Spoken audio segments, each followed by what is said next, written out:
And good evening, good afternoon, good morning, good night. I have no idea when you're listening, but this is Ryan Tofil, and this is Unpopular Opinions. Guys, real quick before we get started, I just have to tell you about today's sponsor. That is eToro. They're an awesome website and app, and what they are is they're a crypto trading service. So you can go on there and just trade crypto straight up. You can do all of your own managing, but what's really cool about it is they'll set you up with practice portfolio so that you can trade in crypto not using real currency, so you can just kind of get a feel for trading. And when you are ready to get into real trading, you can copy the portfolios of the most successful traders on eToro. You literally get a display of the most successful traders on eToro, and then you can model your own performance after them. But now that we've gotten that out of the way, big thanks to eToro. I'm Ryan Tofil. I'm here with Bryan Chai for the first time in a while, actually. Hello. All right. I told him this was going to happen. Bryan Chai is a very, very good speaker of Korean. No. It was his first language. I only speak it with my folks. Only speaks it with his parents. And I wanted him to tell... It didn't even have to be a joke, but it could just be something completely unrelated. Like, after I introduce him, I wanted him to say something in Korean. And I suggested something like... telling me about how he stubbed his toe this morning, and then it would be like a meta joke for our two Korean listeners out there who have been like, wait, that doesn't make a whole lot of sense given the scenario. I will say it's a little interesting to be back. This must be what it feels like to be like an extra on a sitcom. And I used to be or a recurring character. I don't know, maybe, but it feels like I've gone from diner number 4, I've come back, the set's changed, and now I'm like bus passenger number 2. I'm trying to think of examples of shows that had people play different characters, extras. Sometimes that would happen when somebody would show up, be an extra, and then get famous away from it, famous enough to like get a more regular role on the show. I'm trying to think. I know Larry David on Seinfeld played a lot of different characters. Yeah. Other than that, nothing really comes to mind. But yeah, it's nice to have you back, Bryan. We've had a few guest co-hosts, as your wife's calling you. It's all right. I sent her a text message. Okay. Luckily for me, only being in a boyfriend-girlfriend relationship, I still have most of my freedom. I don't know when that, if you feel like you still have most of yours, or when that changed for you. I mean, I generally do, but there's definitely I don't know how to describe it.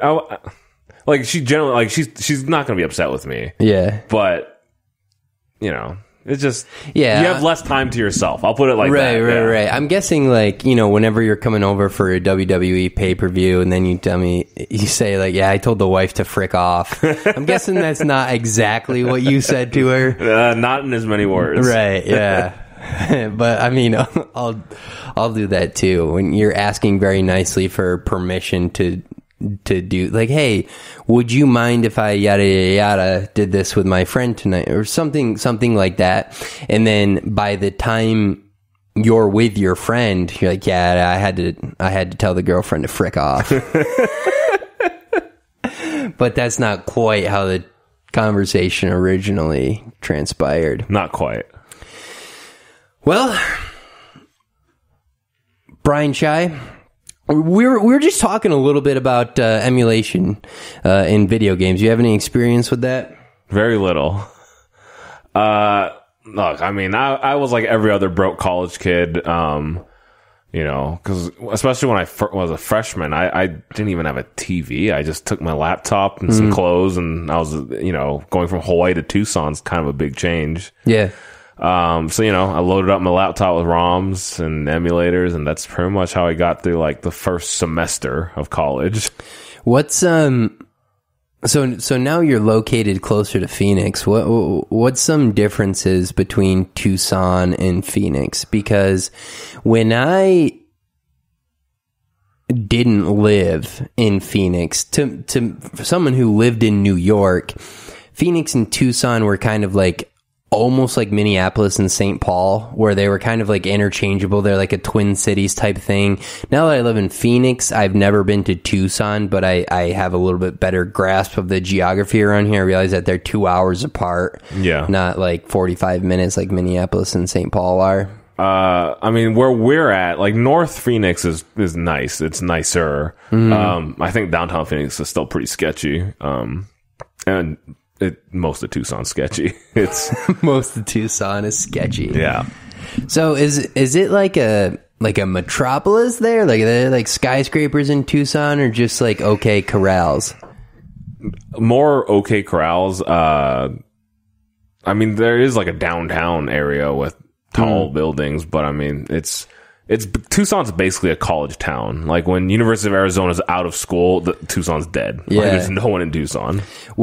It's really, really hard to wrap my mind around how like deserty Phoenix is, and then to think that there's like another city 2 hours south. Yep. It's weird that the city I live in is the farthest south I've ever been. I mean, I've been to El Salvador. That was in a plane though. That heat and that humidity sucked in El Salvador, but I've never been like south of Phoenix in the United States, or oh boy. I don't know if my social studies teacher would like this, but I'm pretty sure El Salvador is in Central America. Yes, sure. Not South America. Yeah, it's in Central America. Oh my gosh. Yeah, having been in California for a bit, I'm not sure what's further like south. Like, I think the furthest south in California I ever got was like San Diego. I don't know. Oh, I've been to San Diego. Is that further south than? That's fairly south, yeah. I don't know if it's like further south than Tucson, because Tucson's like 40 minutes from the border. That's not very far. That's practically Mexico. Yeah. Just like from the Buffalo area, and to most people that's practically Canada. I still got to visit. You've never been to Buffalo? I've heard nothing. No, I have not, and I've heard nothing but good things about Mighty Taco. And oh yeah, Mighty Taco's good. Mighty Taco. You know what I appreciate about Mighty Taco is it's one of those things like Jack in the Box. Is it doesn't pretend to be more than it is. Like Wendy's or McDonald's or Burger King, they'll try these new like artisan sandwiches, or they'll try to go for like a coffee shop vibe or something. Mighty Taco, like Jack in the Box, is just like, this food is greasy, it is cheap, it is delicious, you're probably drunk or high, and you're gonna love it. Also, it's terrible for you. Oh, I'm sure. But they don't, I don't know, I just have respect for them, like not trying to hide it. Yeah, and I also want to go up to that neck of the woods just to experience, quote, you can't see my air quotes right now, but real buffalo wings. Because our dear mutual friend, Jimothy, he, who was on the podcast. I'm not sure the exact order that these are going to get posted. I think Jake's is going to be the next one. So people will have a reference to hopefully who you're talking about. But Jake, yeah, a few things get him more fired up than saying, Buffalo Wild Wings are good wings. Oh no, dude, no.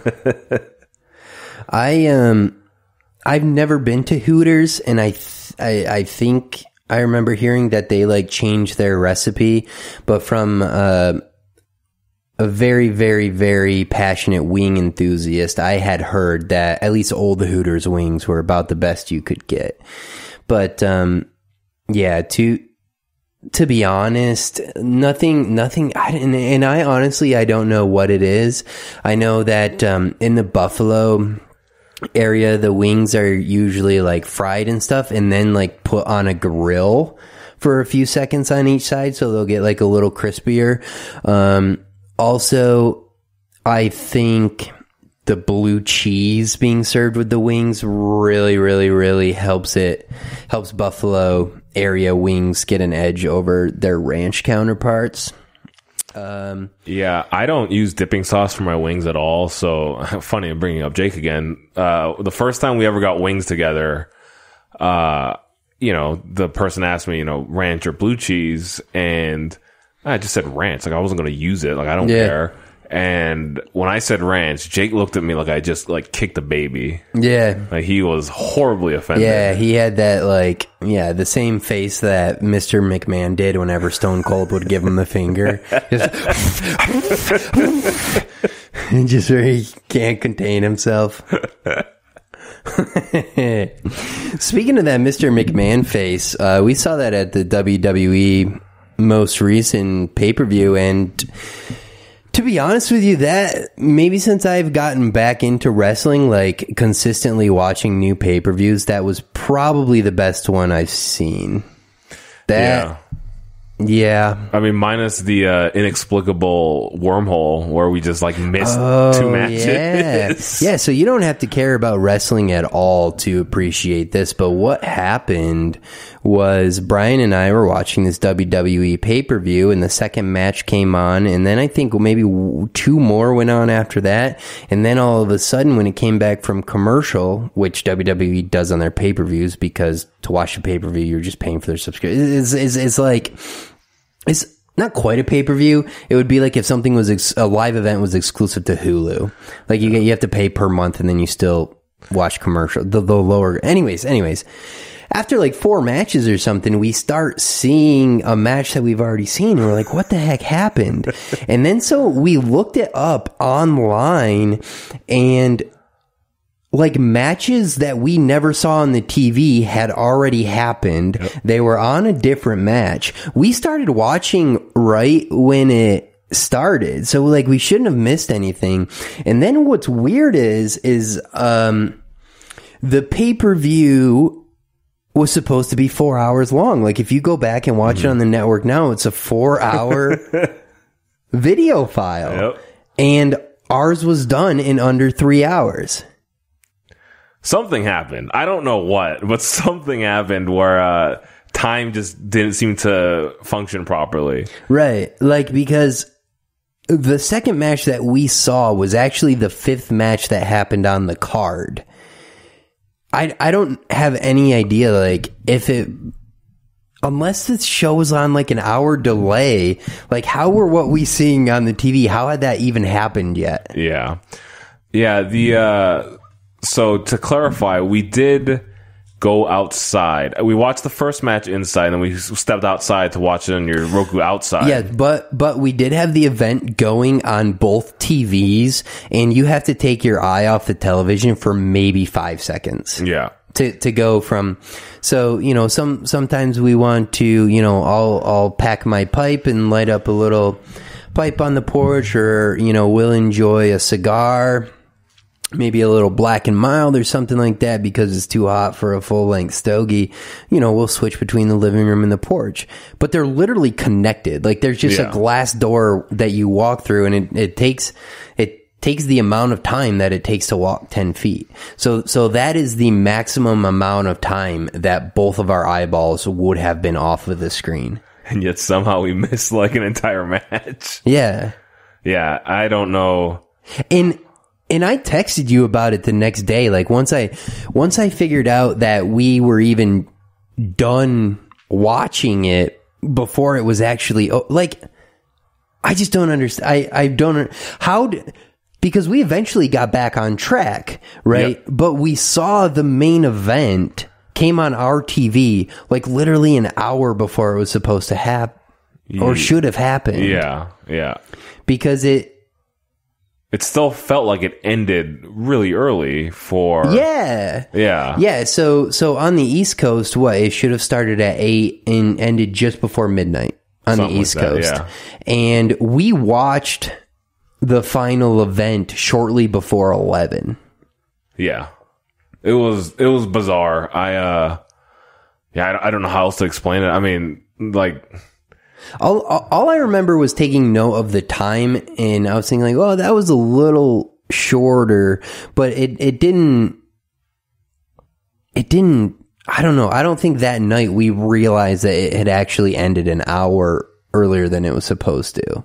Yeah, because how would we have known? We just figured it was a shorter pay-per-view, and then later that night, I went to go watch the archived version of it to see like where we went wrong, and I booted it up, and the file was 3 hours and 54 minutes long, and I remember us ending about 6 minutes before 11 o'clock Eastern. Yeah. So that meant we watched it for like 2 hours and 54 minutes. Yeah. So there was like a whole hour missing.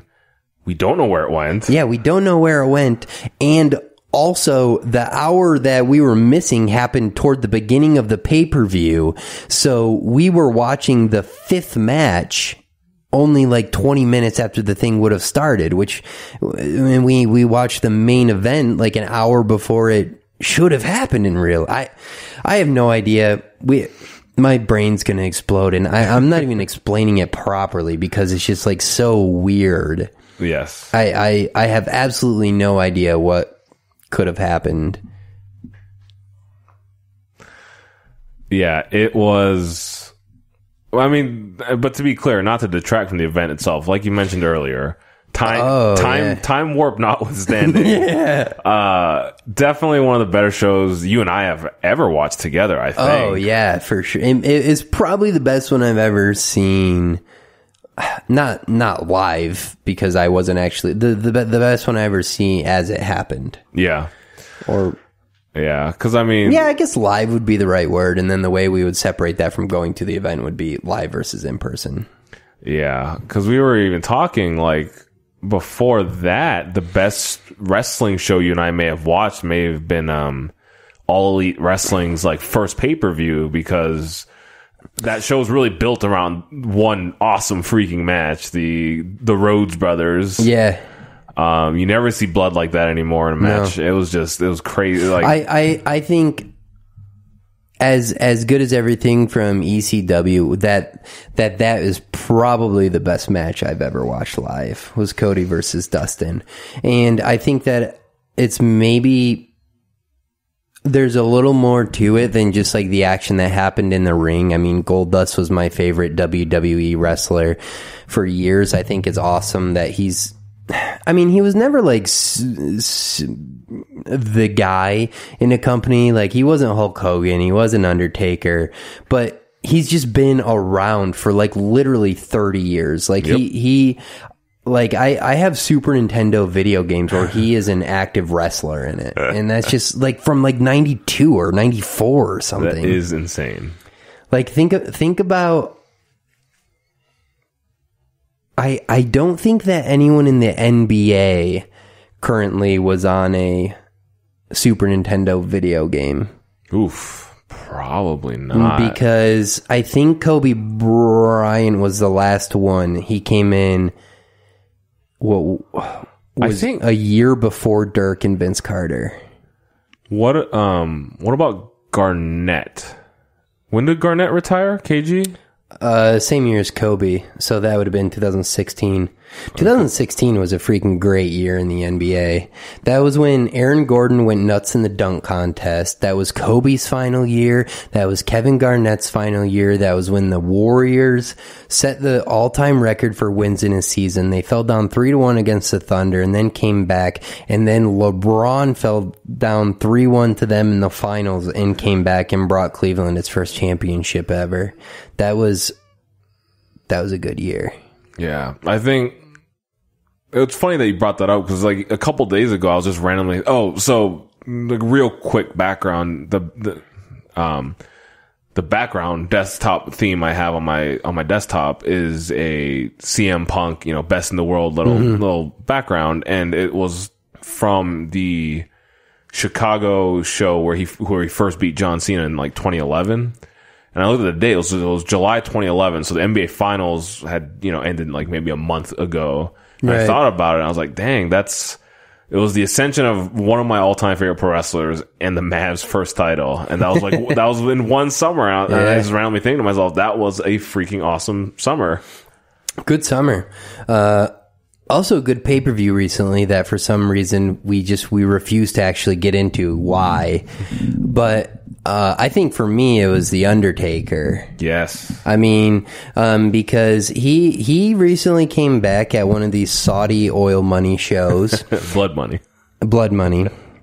And put on a very, very poor match against the legend Bill Goldberg, and everyone thought he was done. And so after this, I'm like, dude, Undertaker needs to stop trying to wrestle these other legends like Triple H and Shawn Michaels, and he needs to be with somebody who is athletic enough to make up for his shortcomings. Yep. And out of all the people I could have picked, who did I say, Brian? Roman? I said Drew McIntyre. Did you? Yeah, Roman's a good guy. Yeah. Okay, Dan, go back and edit that out. Holy cow, because I was about to... No, I told you we were sitting in the chairs when we were watching this Saudi blood money show, and I'm like, dude, they got to get him against somebody like Drew McIntyre. All of a sudden, the next pay-per-view, he's fighting with Roman Reigns against Drew McIntyre and has his best match in literally 5 years. Yeah. It is... You know, it's crazy. Like, I don't think he would come back for it, but if like Undertaker wanted to end his career on like one last tag team run, I think it could be a phenomenal run. Like if he has like if his partner is that younger, more athletic guy who can like Roman Reigns, Roman Reigns, you know, just anyone, like any of the young guys honestly could use that rub, you know, Ricochet or whoever. And yeah, I think Taker could do it. But yeah, starting the pay-per-view with Undertaker just blew my mind. I couldn't remember the last time he opened the WWE pay-per-view. Yeah. Maybe he didn't, dude, and we just hit that time warp and he was actually the main eventer. Yeah, it was definitely, yeah, that match really, like... No, that match definitely made the entire pay-per-view for me. Is there anything that you can think of, like just sports in general, say somebody doesn't really like wrestling, that this would be comparable to? I maybe the best I can think of is when Brett Favre came alive with the Vikings and took them to the NFC Championship game, and you're just like, we were pretty sure this guy was done like 5 years ago, and he had some not good times, dude, with the Jets. The last 3 years of Tom Brady. What? Whoever said Tom Brady was done? Dude, I'm not gonna lie. There were moments, even as a Pats fan, there were many moments like the what was it, the Monday night shellacking in Kansas City. I think it was a couple years ago on opening night. I don't think it was. Was it opening night? I think it was the season before last, so the one that the Patriots that's the lost one to the Eagles. Yeah, no, yeah, they smashed them that one too. But there was one even before that. It was like a week 2 Thursday night matchup between Kansas City and the Pats, and they just got steamrolled. And I was like, oh, Brady's done. He can't do this anymore. Why would he be done though? Because he doesn't do anything that would ever put himself in harm's like. The refs protect him like no other, and if he ever throws an interception and would have to get it on a tackle, he doesn't do that. He falls down and throws his Uggs at the guy running the interception back. Like, at what point could he possibly get hurt? Well, it's not a matter of getting hurt. Like, I just feel like with quarterbacks, you just kind of see it. Like, when they fall off a cliff, it's hard and it's sudden. Like, you look at every great quarterback in history. When they're done, they are done. And it happens in a blink of an eye. I guess. I mean, if you want to look at, like, the other real legends, I mean, I think it was because of injury. Before Joe Montana went to the Chiefs, he sat out, like, entire season with the 49ers because of injury. He wasn't going to be the same quarterback after that. Brett Favre, when he had one good year with the Vikings, and then the year after that he broke his streak of consecutive starts. But he had like a completely torn bicep the year before when he played with the Jets. Peyton Manning, he had a really bad last season. He won the Super Bowl on the strength of his defense, but he was like a bottom third fantasy quarterback that season, and it was after neck surgeries. That's fair. I mean, yeah, the only significant Brady ever had is the torn ACL. So, yeah, which is one of the arguments I use against Tom Brady being that good, was that the Patriots still went 11-5 that year. They missed the playoffs. What? I don't care if they missed Dude, it's all about the playoffs. If that team went 11-5 with Tom Brady, you would be saying, in what world does 11-5 not get you into the playoffs? That's not his fault. But as soon as Matt Castle is your quarterback... Yeah, it's all his fault. Oh, man, do I hate Patriots fans. Tom Brady really sucks. I mean, look, he ain't no Donovan McNabb. But... No, he's not Donovan McNabb, because Donovan McNabb, he freaking carried teams off the strength of his athleticism and his arm. Tom Brady carries teams to 3 Super Bowls on the strength of his defense, and then another 3 on freaking scandals. Scandals? Yes, scandals, dude. Whether it's their substitutions against the Ravens, or it's the Deflategate against the Colts, or it's Spygate against... Who was that? Was that against the Jets? Yeah, I think that was Eric Mangini. He's the one who ratted out. Blew him in. Yeah. Let's see. What's his name? Rodney Harrison in that defense. You know, he had gotten a very unfair advantage from steroids, and if one member of the defense did it, I don't see why it would have stopped there. Here we go. I'm just saying, dude, Tom Brady's pretty good. He's pretty good. I also think Bill Belichick's pretty good. I don't think either of them are the GOAT at their position, but when you get 2 guys together like that who are like, say, numbers 3 or 5 ever at their position, that's going to be probably the best combination ever. Because, you know, I mean, you think about it, if you get say you did have, I don't know who you ever want to say the best quarterback ever is, but if you don't like Tom Brady, whether it's Peyton Manning or Brett Favre or Joe Montana or Donovan McNabb, you know, I think it's safe to say that those guys probably didn't have a top 5 all-time coach. I don't know. Maybe they did. Probably not. I mean, Favre had Holmgren for a while, and Holmgren... Yeah. I mean, I guess he produced more coaches than he won, like, a bunch of games or anything. I mean, he did win a bunch of games, but... McNabb had Andy Reid, who's, I think, a very good... He, you know, 2-minute time management aside, I think Andy Reid's probably one of the best coaches. Donovan McNabb wasn't that good at that. I remember... Jeez Louise, dude. So, I mean, McNabb was drafted in the 90s, so I would have been in 1st or 2nd grade when he was drafted. But out of Syracuse. I was in 4th or 5th grade yelling at the TV because I felt like I understood you shouldn't take a timeout in your first possession of the 3rd quarter. Yeah. McNabb or Andy Reid used to do that all the time. Yeah. I never understood it. I would just be going, I'm like, what do you do? Like, think about how many games end with a team being a timeout away. Yep. Whether it's on a 2-minute drive or they needed to be able to make the other offense run one more play or something like that.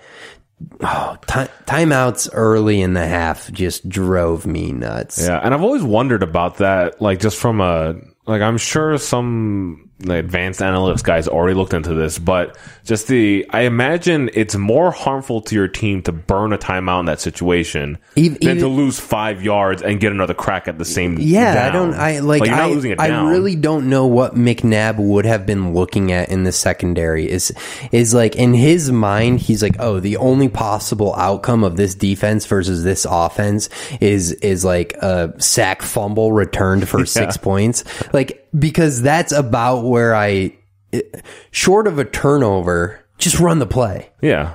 Like, and like I said, like, 5 yards is not gonna destroy you. Like, it's 5 yards. It's not a 10-yard penalty. You're not losing it down. Especially if it's in the 1st or the 3rd quarter. Yeah. Like, oh, man.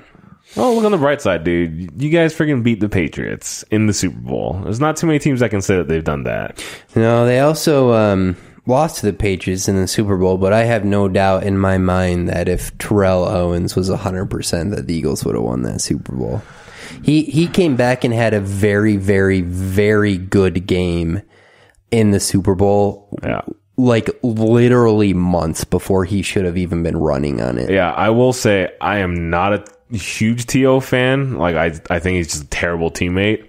But that season with the Eagles where he friggin' walked off with the field with a broken ankle, got like screws put in, and was back for the Super Bowl, that is insane. That is if he were a nicer guy, they probably would have made a sports movie about that already. Had they won. Yeah.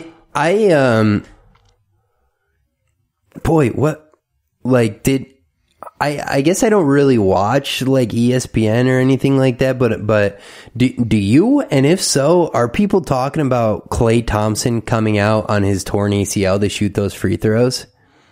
No, I mean, I don't watch too much ESPN these days either, but no, because I mean, at the end of the day, they lost, right? Like that's like if they had won, lost. If they had won, then probably they would have talked a lot more about it. And since it actually hurt the War. I don't know what the Warriors lost by. They lost by 4?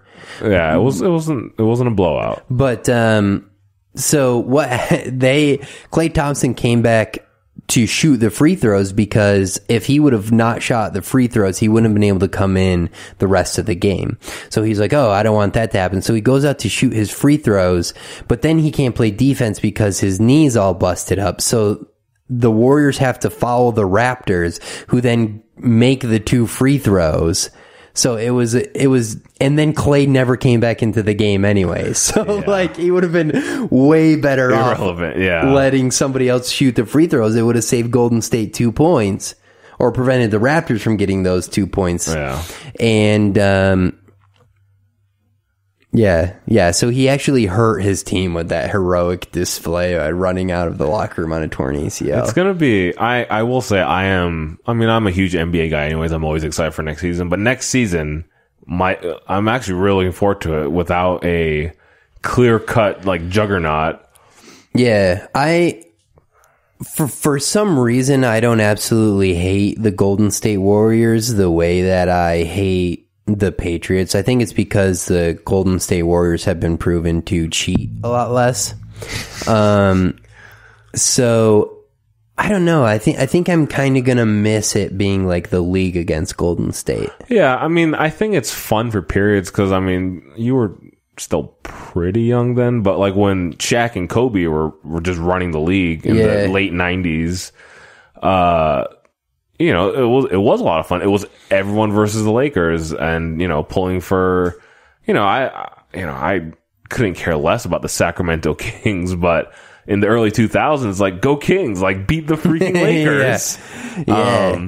I don't know if it's just being able to root against them, but those people who say that the super teams are bad for the league, I'm pretty sure that they're wrong. As I think that the NBA is now as popular as it's ever been in this current time period. I don't know. There's like a little different flavor to the league ever since LeBron went to the Miami Heat. I think that was like, okay, we're out of the Kobe era, and we're into the LeBron era and the super team era. Yeah, but even then, like you said, like, I'm with you. I'm very much pro super teams. Like, I think it's good for the league. But you look at like, I mean, the Warriors won 3 out of 5. Like 3 out of 5. To a lot of people, that's not even a dynasty. The Heatles won 2 out of 4. Yeah, well, both of those teams went to the finals every year. Yeah, but okay, that's fair. Man, too bad those two teams couldn't happen at the same time. They missed each other by 1 year. That would have been interesting. That would have been very interesting. But yeah, that's just my point. It's like these things, like I feel like dynasties just can't happen in pro sports anymore because of salary cap, because of free agency, stuff like that. But so in the NBA, when a team gets really dominant, it's not gonna be for more than like 4 to 5 years. Like, I mean, yes, that's half a decade. But yeah, no, but it's pretty much you gotta get lucky by having some players you have sign when they're good for maybe 20 million, and then you can get 4 or 5 of those players instead of just 3 at the max, and then you can have them be together for the duration. I mean, that's kind of what happened in Golden State, and then there were like some pay cuts taken when Durant got there, and DeMarcus Cousins, made probably 25% of what he could have gotten. Yeah, to go to the Warriors, but I'm pretty sure that LeBron and Dwayne Wade and Chris Bosh, did they have maxes? They all took a little less so they could all play together. Yeah, I mean, they did that in New Jersey just now, or Brooklyn, excuse me, just now too. I think Kevin Durant and Kyrie both took a little less than the max, so the Nets could give DeAndre Jordan 4 years, $40 million. Look, as someone who watched DeAndre Jordan play, I watched pretty much all the Mavs game last year. Yeah. He doesn't have it anymore, dude. Like, he's still good. Is he still shooting 70%? Because I'll have anybody on my team that does that. I mean, his free throw improvement was kind of crazy to watch, but... Oh, I'm just talking about from the floor, dude. Like, doesn't he have, like, the NBA's all-time record for... I think it's in, like, the 60s. It is kind of crazy, his field goal percentage. It's, like, upper 60s, though. Yeah. It's insane. But, I mean, he's just not the same defensive player he used to be, and I don't think... Like, I know Nets fans were just, like, ecstatic. And, I mean, I guess they should be. I mean, you freaking got Kyrie and Kevin Durant in one offseason. But I guess I didn't realize that DeAndre Jordan was like great buddies with either of those guys. That's apparently they were. They really bonded during like Team USA stuff, which is why I don't normally care about FIBA, like the FIBA basketball World Cup or whatever.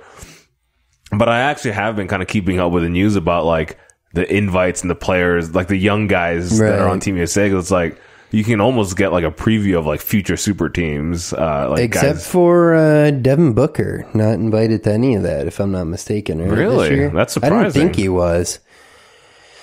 I mean, Devin Booker, man, like he might just be a good stats, bad team kind of player. Like, there's no proof that he can lead a team to the playoffs. Yeah, I mean, I think I saw something on Facebook today, and it was it had some different images of guys who were missing one thing, and it was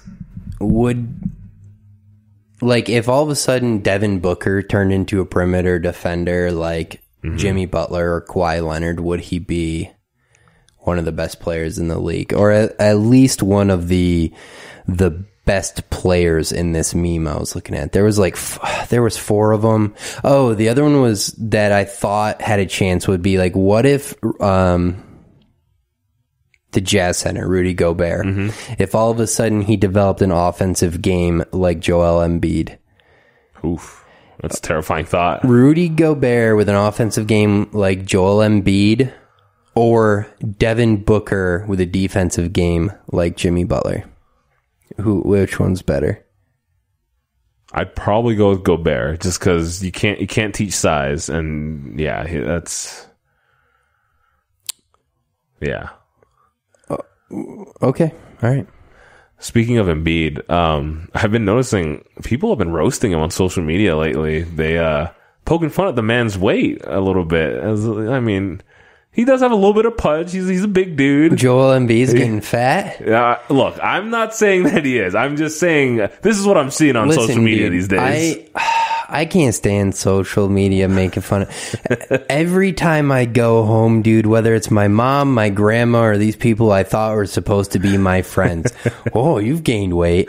Well, I literally played 4 sports every year in college. Like, I remember going from basketball practice to volleyball practice to baseball. Yeah. So in the fall, I would play soccer. In the beginning of the winter was basketball, and then volleyball was at the end of basketball. And then once basketball and volleyball were over, I'd go play baseball. Like, just literally hours every day. And then I did the same thing in college. I played volleyball and baseball in college. And even though I wasn't good enough to really get into the games for either of those teams, I was still running around a lot in practice. Yeah. Gained a little weight in college because I drank a ton of alcohol, but after I quit drinking was when I gained the most weight because I wasn't playing sports for 2 or 3 hours every day. And I'm like, well, I don't know what you want from me, man. Like I'm 6'4". Like I'm gonna, if I'm not, like I was literally exercising for hours every day. I'm going to be. I mean, to be fair to you, you are not paid millions of dollars to be in peak physical shape like Joel Embiid is. I saw ESPN was getting on Zion's case a little bit too at the summer league. I don't know, but I mean, all of those guys look like gods compared to me, so that's why I'm sitting there like wiping Cheeto dust off my shirt, like, oh yeah, Zion, he's looking a little pudgy. You know what I mean? Yeah. As I'm drinking my milkshake. I could go for a milkshake. Yeah. But you know what I like even more than milkshakes probably is Sonic. Send me a coupon or something. The Sonic slushes where you can like mix whatever you want in there, and they got the Red Bull. Yeah, those are freaking good. Those are really good. I've been doing this whole like not eating very much sugar thing, and it kind of bummed me out because I really wanted to try that Sonic cake batter shake, and then one of our coworkers, Josh, he had gotten it and he finished it, or he was eating it at work, and it just left. So like as the drink's going down in the cup, it just left like this yellow ring, like crusted ring, like in levels, and it's like maybe it's for the best. I never got to try it. Like, I don't know if I want this in my system. That's what that's gonna do to your arteries. That's what. Whenever I see like a stick of butter or some oil or something, or like a pan of grease that's like congealing into fat, is I think about those commercials that used to be on TV where they would take a dead smoker's lungs and then like scrape the plaque out of their arteries. Do you know what I'm talking about? Yeah. Where they would squeeze just like the fat out of the arteries or whatever the buildup was. Yep. Like just toothpaste out of the tube. Yeah. That's why I won't eat mayonnaise. I'm pretty convinced that's where mayonnaise comes from. Dead people's innards? Mayonnaise sucks, dude. It's gross. It's fine in like small amounts. Like I'm not a huge mayo guy at all, but like if I'm making like a deli sandwich at home, I'll put a little on my bread. I don't think it's disgusting. Miracle Whip, dude. Or yeah, I guess I use that too. I mean, isn't that basically mayo? No, dude. No. Don't say that to anyone that likes Miracle Whip. You're going to make them very upset. Isn't it basically mayo? No, it's not basically mayo, What's dude. the difference? Miracle Whip is a dressing, and it's got tang to it. It's got flavor. Dude, mayonnaise is like the gross fat you cut off chicken before you bake it. Mayonnaise is disgusting. Isn't it just like eggs and vinegar? What is it? It's like eggs and vinegar. Eggs, oil, and vinegar. I think it's like literally all that's in mayo. So like each on its own, you're okay with. Oh yeah. Put them together, disgusting. Yeah, that's like I don't mind ketchup in small amounts, but boy, do I freaking hate tomatoes. Why do you hate tomatoes? They're disgusting. I don't know. Jeez Louise. Is it a texture thing? No, I don't give a frick about the texture. But if you like ketchup, the ketchup is basically like tomatoes with like some vinegar. Ketchup and tomatoes don't taste similar at all. If you didn't know that ketchup came from tomatoes, you would never in a million years be like, oh, this is a tomato-based preserve. I guess. I don't know. I've always associated them in my head. Like, I'm probably coming off like some sort of nut here, but I'm not like, I don't love tomatoes, but tomatoes are fine. Like, I don't mind like a nice... You're telling me if you didn't know that ketchup came from tomatoes, that you could figure it out based on the taste alone?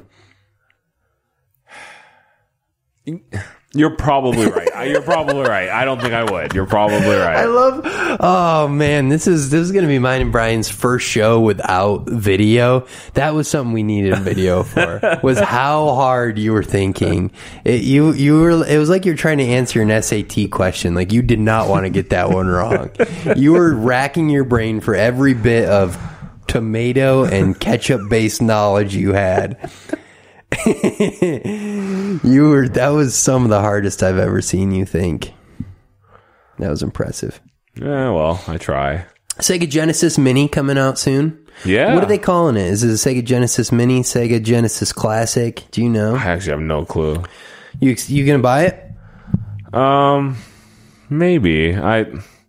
I did like a lot of the games that were listed there. Yeah, like it's got a great game list. Like Streets of Rage, Phantasy Star.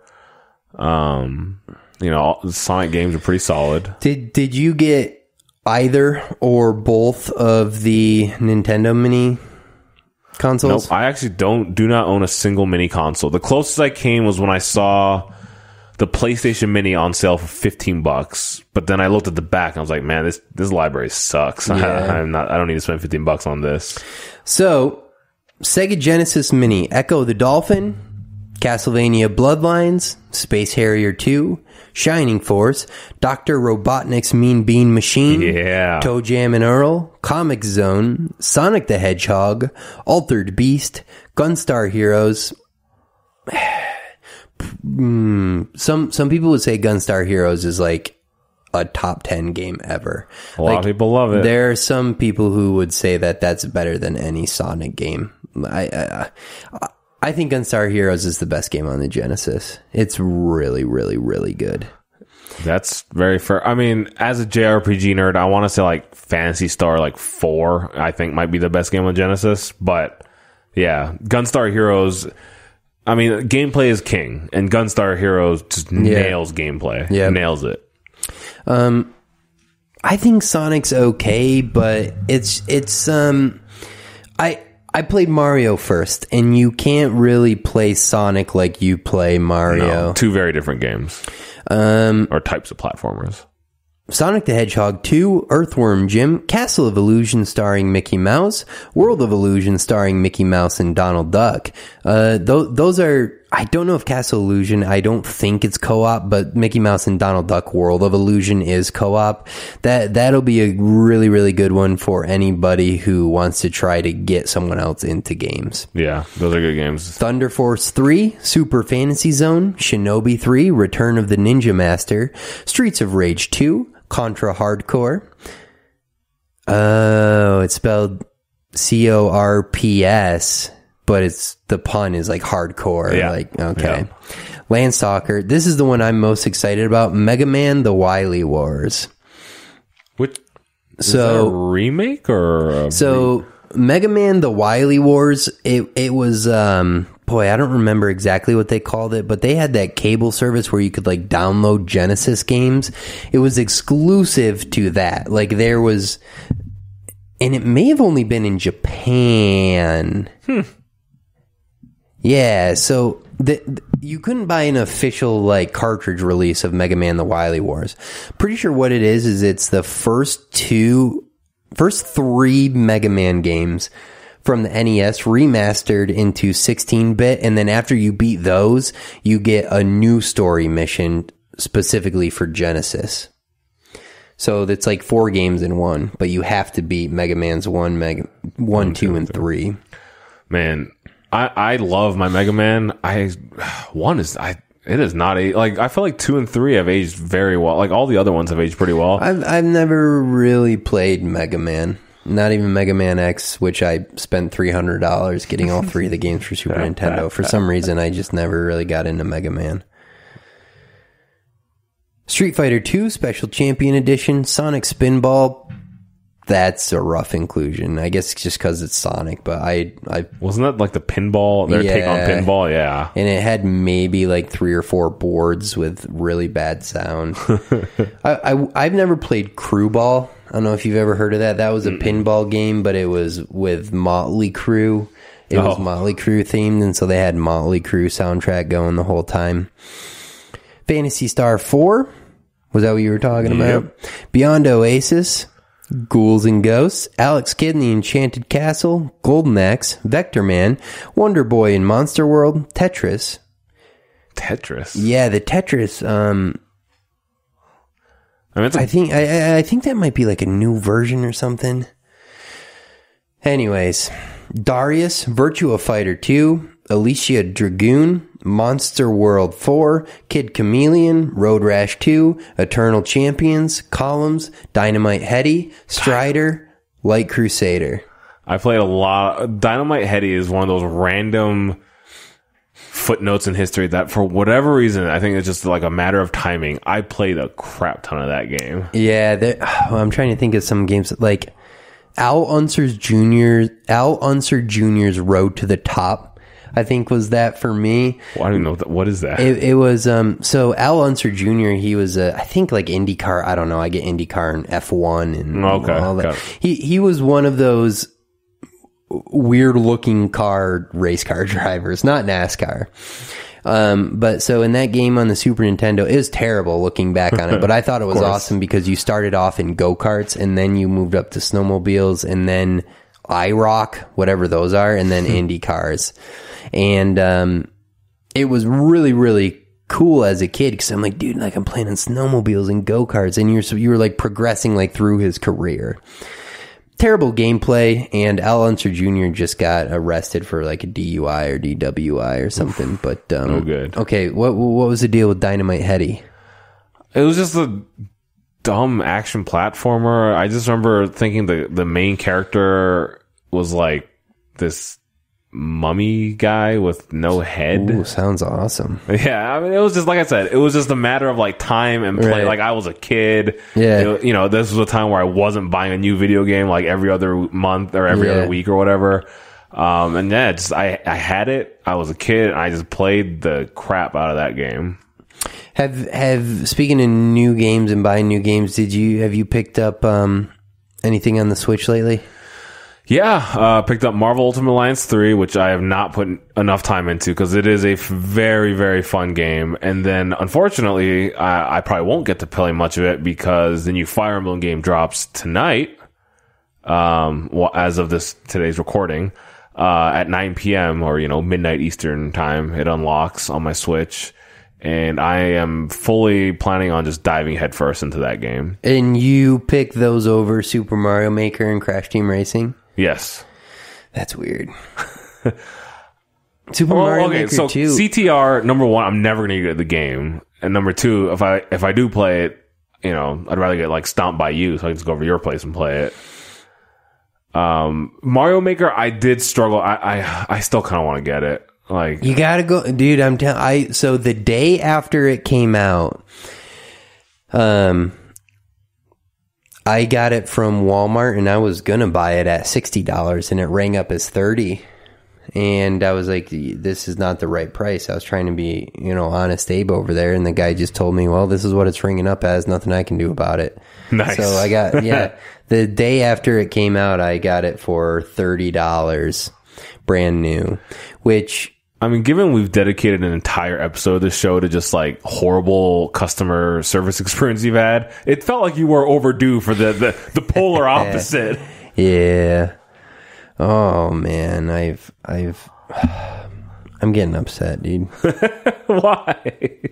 I'm just thinking about, because working in e-commerce for my day job, it takes very, very little for me to be like, okay, we'll give the customer what they want. It's going to get a repeat visitor. Yeah. I don't know if I've mailed anything at the post office since, like, I don't even know how have I gone multiple years without mailing anything? It's just since the laptop fiasco. And then, so there's this new woman that works at our office, and she has the same name as an ex-girlfriend of mine where things ended really, really poorly. She went to the exact same college that girlfriend with the same name went to. And she carries around the very computer that I mailed to my brother and never saw again because the post office lost it and then refused to do anything, approve my insurance claim. Dang, dude. Just freaking. It's like the quadruple whammy there, dude. Yeah, so I can't even look at that person. But we can't say who the person is, because I don't want anyone to figure out like who the other girl I'm talking about is, you know. That's fair. Although it'll just take, none of my friends would ever listen to this. It would just take one of my friends. Dude, that's not too. Jake listens to this all the time, dude. Jake doesn't listen to this all the time. Maybe he'll listen to the episode on that he was on. But let's see. So we have now 4 minutes and 47 seconds to go here. Brian, is there anything you'd like to catch up on in these last 4 minutes now that you've been gone? Or nah, nothing particular. I mean, yeah, I just, I'm playing through video games, watching stuff. I mean, I will say this is the time where I feel like I get my most gaming done is when the sports world is just, it's like the deadest. Unless you really love like mid-season-ish baseball, like it is a dead period for sports.